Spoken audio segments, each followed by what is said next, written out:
Thank you very much. My name is Tshwane Dehinbo from the Tshwane University of Technology in South Africa, and I'll be presenting this research that is titled Enhancing Sustainability with the Impact of Organizational Learning on the Change to the Use of FOSS, which means Free Open Source Software in a South African University. And following this content, starting with the background of the research problem, the motivation leading to the research questions and objectives, the theoretical perspective on the free open source software system, as well as emergence change, the theoretical perspectives of IT change, learning, and culture. Then we'll move on to the design and methodology, results and discussions, and then the recommendations and conclusions. Then lastly, we look at the framework and the questions. As a way of definition, FOSS represent the keywords free and open source software. So these are the software that provides free access to the use of software, as well as the opportunity and freedom to inspect, study, modify, extend, and distribute the source code of the software. If I may clarify it a little bit further, we all know there are a lot of software that we purchase today. We starting with Microsoft Office, where you buy it, you pay a certain amount. But on the other hand, there are other software that you don't need to buy. They are available freely on the internet. You can download. So that means that is a free software. But that is different from being open software. And open software means that this software, even when you buy it, you can be able to check the code. You can be able to see what are the instructions that were encoded into this software. In case you also want to design your own system, then you can learn from that code because you are able to see it. So most of this software we buy, beginning with Microsoft Office, even though you buy it, they give you the license to use. The license you have is to use, not to see the code that they use to design it. So you cannot see it. So it is not open. It is not open source. So in essence, a software can be free and not open. But on the other hand, there are some software that are free and open. So these software that are free and open are the one we are referring to as FOSS. And the most common example of it is a Java programming language, which you can design. You can design your own systems using it. While somebody is using Microsoft software like ASP, there is a Microsoft software that is called Active Server Page. You can use Java that is well known, that is on the internet freely to develop your own system. But the beauty of it is that according to the open source license, the system that you develop with it will also be open. So other people that are looking at that system, they can be able to check through your code and learn from it. So you explaining that, we see that that kind of features I've explained just now are the type of features that can help universities to learn, especially the students. If they want to learn how a code is behaving, the best way is to open that code, see what and what are the instructions inside this code, and that will help them to learn. However, since most of these softwares are not open, it means the academic community, the universities cannot ensure more learning from their students. That therefore suggests that when institutions are buying software or when they are trying to procure the software they should use, it is understandable that they should try to use free and open source software. But however, many universities, including our universities, are not using this kind of open source software. They are still so tied to the proprietary software which they are going to pay a lot of money for, and yet they are not able to open it. If you take a look at the society today, everywhere you go, you see Microsoft Office, Microsoft Word, Microsoft Excel, Microsoft this and that. you will not be able to believe that there are other systems that are free that you don't even need to pay top dollars to use. Like we have an office.org, which you can simply use freely, download it freely. And most interestingly, the feature, the appearance, the user interface is more like the Microsoft. So if you know how to use Microsoft, you can also learn to use all these free open source like open.org. Then the question is, why are people not using it if it is that free? If people can easily find something free, why are they not using it? So that is what raised our curiosity. And then we really want to know, to what extent is organization learning enhances suitability with the management of such changes like FOSS? In other words, if an institution decides to use FOSS, to what extent can they enhance sustainability by managing effectively the use of that kind of a system? So looking at some theoretical perspectives, we see that there are a lot of changes resulting from the adoption of FOSS. Some of them are intended, some of them are unintended. We refer to those unintended ones as emergent change management, which relates to cognitive organization change initiatives, referring to the collective change processes in the organization that occur tacitly at the pre-awareness level, commonly referred to as organizational learning. Meaning, as an organization together, how do we learn together?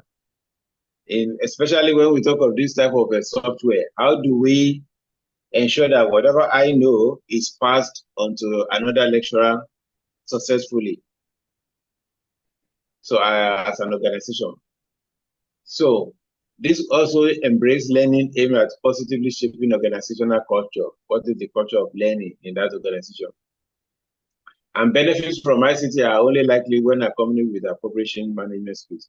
So if we don't manage that, you find out that people know how to do things here and there, but before you realize it's time for them to retire and they are leaving the organization and new generations are not learning these things from them. So because of that, it seems imperative for organizational members to continuously learn in order to deal with change on a day-to-day basis, especially when it comes to using emerging technologies. So we use the research methodology we use here is interpretive, which is qualitative in nature, and we specifically use the method, case study method. And as we know, a limitation of interpretive studies is that it is subjective. So, meaning we are taking the opinion of the respondents. We are not attempting to generalize, but people can learn from the few respondents that participate and their opinion and whatever they have said.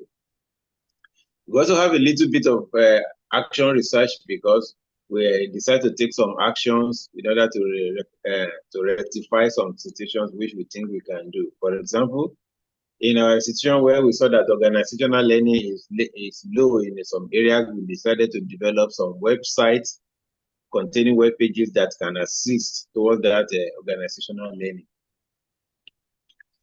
So the population of the respondents consists of IT managers, laboratory managers, HODs for systems implementations in their academic computing laboratories, the lecturers that are teaching the various IT systems, as well as teaching those programming languages, and then some specific IT users. And a very common methodology used with case study is snowballing. So the sampling that we prefer here is a snowballing, where purposive sampling, where we combine it with snowballing so that if we go to the IT manager and we say we want to know what is the usefulness of open source in your unit, he can say, oh, I know there's this person that knows how to use it. Please go and talk to Mr. Jack Bailey. He's our expert in this area. So he will lead us to that person. That person can also lead us to another person, because that is the snowballing effect of the sampling that we use. And we use a semi-structured questionnaire. Basically, interviews are scheduled to explain further and to clarify any necessary information. In addition, we look at documents, policies, web pages, textbooks in order to be able to see what are the features of this open source software. So upon the interviews, we triangulate and then we discover some teams which consist of this. We have the various cultures that we have identified in the organization that means either increase the management of the use of force or discourage it. The first one is the culture of extreme firm management control. So this is a situation where the management dictates everything. What type of laptop do we use? What type of software do we use? This is also linked to the culture of centralization. We have the ICSD services department that decides what software can I install on my official laptop. So let's assume I'm a programmer and I have found Java to be very useful. I want to introduce Java to my students. I cannot be able to do that because even my laptop cannot even install Java because it is blocked. You can only install services through there. We understand that that is done to avoid hacking and things like that onto the university system. But then we also, as lecturers and programmers, they also need the freedom to be able to decide what system to use and what system that learners may learn from. Then we also have the culture of disregarding staff members' opinion, closely related to the above. Even when you have specific opinion, maybe you say, no, this Java is the best language for teaching this type of website development. That opinion is likely to be disregarded if the system is not the type of system that the IT services have expertise or opinion to assist. So the approach is not that of let's get services here, let's try to help this service provider to be able to preserve new knowledge to our staff. We take note that that could have started in the days of the university being a technicon previously, but as a university now, we need to be moving from that kind of a direction. So in line with NACA 1991, we should observe that new knowledge always begins with an individual as a shop worker that has many years of experience to be able to say, oh, with my experience, I found Java to be very useful for this and that, and should be able to pass that message to the organization. We also have culture of resistance to change. Even the staff members themselves are not really interested in changes. That could explain, even in other situations, that could explain why, for example, when we look at the society today, we are still seeing Microsoft Word everywhere, where there is a free alternative, office.org. So, culture of resistance to change. And in situations where people are not that much educated, it becomes more difficult because we cannot blame them because you rather want to stick with what you know rather than to start new things and then spend days solving the problem. Then we also have other cultures that are missing, the culture of organizational support, the participative culture, especially when you organize a training and you say, okay, people who are interested should subscribe. You hardly find people responding. So I also remember sometimes when we decided to develop a website to be able to capture a lot of information, and then we need to get those information for staff, send it to different HODs. Many people, many departments did not even respond. The college and culture of knowledge sharing is also something that is serious. People don't want to share information. This could be linked to the spirit of publish or perish that is in most universities. People want to get more publications more than the other people, so they don't want to share information with other people. So that is also affecting the use of the management of the use of force in the society. So we can have somebody who is an expert in Java, but it's just keeping to himself, not willing to let other people learn how to use Java. So basically, that is a learning culture that we need to really work on in our society, especially when it comes to research, as even the Department of Higher Education is striving seriously to encourage research with a lot of subsidies award for research publications. Then culture of mentoring, transferring knowledge and sharing knowledge. In the same situation of publish or perish, we also have the situation where we have co-supervisors supervising a master's project or PhD project, and then they have a co-supervisor and main supervisor. The co-supervisor is usually the one with the lower qualification, but it's likely to be the one that is more technically knowledgeable. But however, the situation is usually that the opinion of the co-supervisor is usually disregarded.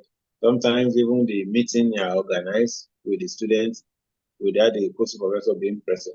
So that doesn't really enable the co-supervisor to be able to pass that knowledge to the student. So recommendations, we suggest adopting the grant and everything approach that the most critical function of a corporate culture is to generate commitment and enthusiasm among followers by making them feel they are part of a family and participant in the worldwide venture. So the culture of learning, the culture of participation, the culture of celebrating the few people that we know that this will do it, these people will take their time to learn whatever needs to be done. We should appreciate those people and make them feel as worthwhile participants. So rather than simply saying, oh, the policy doesn't allow this, the policy doesn't allow that, we should be willing to shape policies to be able to cater for the overall benefit of the organization. For example, if I can show you that using this Java system is going to save the university so amount of money, not only the money they are using to buy the software, but the system they are developing. For example, we have the system that is used for recording marks in the organization. Millions are being spent in buying this kind of a software, apart from the millions that are used to purchase the software that are used for developing them. But if we are using open source, we are going to save so amount of money, and the university should be willing to participate and assist with that. The institution should be viewed as an organization deriving income by producing a product, which is learning. So we should see that the essence of the university is to learn. So if we are finding anything that can enhance learning, a software, an open source that students can open and learn from, then we should take it serious. We shouldn't prefer to rather stay broke than allow few employees that can bring in funds. So we need, for example, where there are people who are willing to learn and do something that are going to bring intellectual property, which at the end of the day will bring funding to the university, which will encourage it. And then staff and students are also required to play their parts by enabling a participative culture, a learning culture. When you hear that there is a course that is going on, staff are encouraged to subscribe, especially these days of online courses. And then culture of mentoring, etc. So we therefore have this framework that we develop where there are some of these cultures that we have identified. We seek for less of them, less of firm management control, less of centralization, less of disregard, and then we move towards organizational cultural support, learning, participative culture, culture of knowledge sharing, culture of mentoring and knowledge transfer. So we move towards those cultures, and we believe that by moving towards that, we are going to be able to move towards a sustainable future. In other words, appropriating subcultures, we have to appropriate some cultures and with continuous learning and continuous training, and removing some less desirable cultures will lead us into an enhanced learning and the use of FOSS towards sustainable development. Thank you very much.